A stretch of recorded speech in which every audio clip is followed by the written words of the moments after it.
Good morning, CrossFit Mental Talk. It's Coach Matt with the workout for Friday, last day of the week for the work week.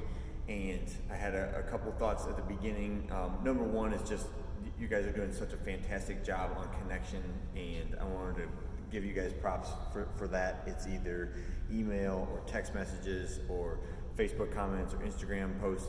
It's going really, really well. And my concern lies in the people who might be slipping through the cracks. So if there's somebody you haven't seen in a while, and I have a few names on my mind, reach out to them. And it's the people who are more likely to fall into like a depressive state are not the ones that you see making the posts asking for help on social media or over text message. They're the ones that are just going to be quiet and they're going to suffer in silence. And those are the people that my heart really goes out to, and I want to reach out to them. And that's where the idea of leadership being lead by example is an incomplete model. And lead by example is great, but it's the basic stage of leadership. And I want to call on all of our members to be the leaders in our community. So that means we're not just doing the right thing, but we're asking other people to do the right thing. And we're taking the message of like hope and progress and positivity. And we're not just doing it within our own lives, but we're asking someone else to do it as well. And that's what real leadership looks like. Okay, let's get to the workout for today. Deadlift, 5 sets. I know some of you guys will not have the ability to go super heavy, so I have programmed 5 sets of 5 reps of heavy deadlift. If you only have, say, like a 10-pound dumbbell or a 20-pound dumbbell, I want you to trade reps for weight, okay? So if you have a light object, use it as opportunity to just get more volume in, right? So let's say I would do sets of 15 if I had something light. If I only have one dumbbell and it's like, for me, a 25-pounder, right? I'm gonna go for sets of 20, right? And do one arm and then do the other arm. But let's still stick with that movement, the hinging pattern, and trying to work on increasing the strength of the hamstrings and the glutes while maintaining that really good back angle and upright posture the entire time. When you finish that, we're moving into good mornings, same hinging pattern, but now I want the weight up higher. So I'm holding it either at my chest, right? Or if I have a bar, I've got the bar behind my neck when I do the good mornings, right? But the pattern is the same, hip hinge with less knee bend, okay? Then we're moving into single leg deadlift. So even if I just have that same object, now I'm only using one leg. If I'm gonna use one arm and one leg, use the leg that is up should be the same hand that the weight is in.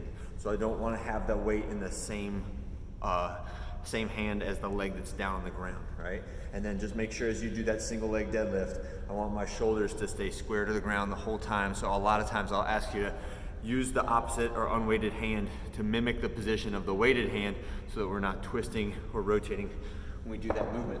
All right, and then finally, this is the 30-second Superman hold. So for the Superman hold, your whole body's on the ground, but we're trying to squeeze your feet together, shoulders up, right? And we're using the muscles in the middle back and the lower back in an isometric contraction to hold that position, right? When you finish that, you'll rest to recovery. Your heart rate should be getting up as you get towards the end of that, and I want you to let it come back down. Recover your breathing and recover your composure before you go back to that next set of five deadlifts.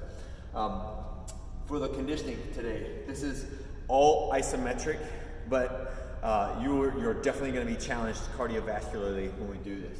So handstand hold, accumulate 1 minute. And again, we can do any combination. If all you have is a chair, you just get into a pike position on a chair. Brace the chair against the wall so it doesn't go sliding across the floor. Make sure that you're safe when you do it, but I want your body to be upside down, holding with your hands over your head and your ears between your arms when you do that.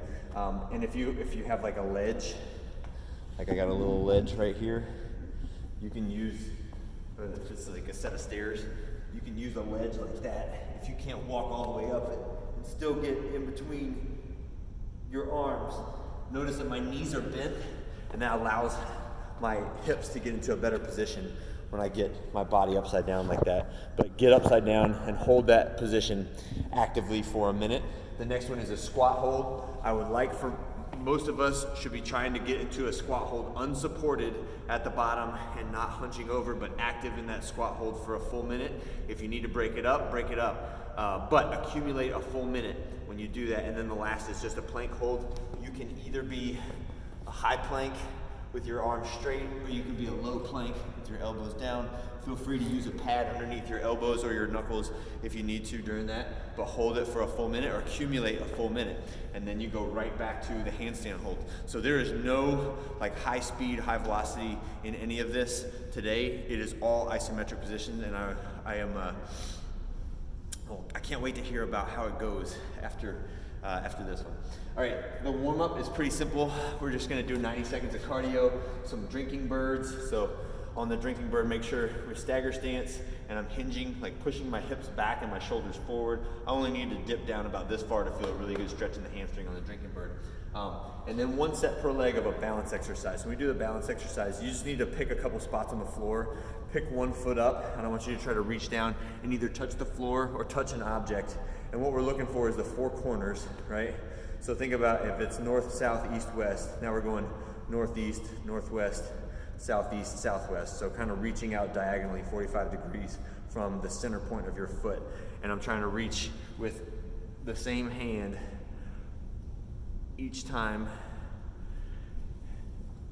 And I'm just practicing, just waking up my nervous system and training a little bit of balance in a really, really simple manner when I do that. So do 1 set of that per leg each round of the warm-up. And then the last one is the Cossack squat. So now wide stance, and I want my toes pointed up the whole time as I sit down. I would love to get my hip below my knee every time I do this with a really, really wide stance. So I'm stretching out the groin and my hamstrings as I do that Cossack squat, 5 on each side.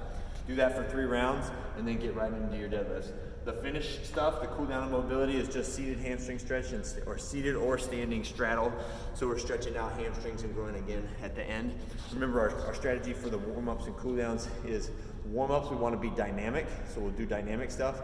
Cool downs, we can be static, right? And that's when we want to do the tissue lengthening and the static stretches held for a longer period of time, like 90 seconds, 2 minutes at a minimum. That is the trigger to the parasympathetic nervous system to increase and start the process of tissue regeneration and relaxation after the workout's over. All right, everybody have a great day, stay positive, and we'll see you for Saturday.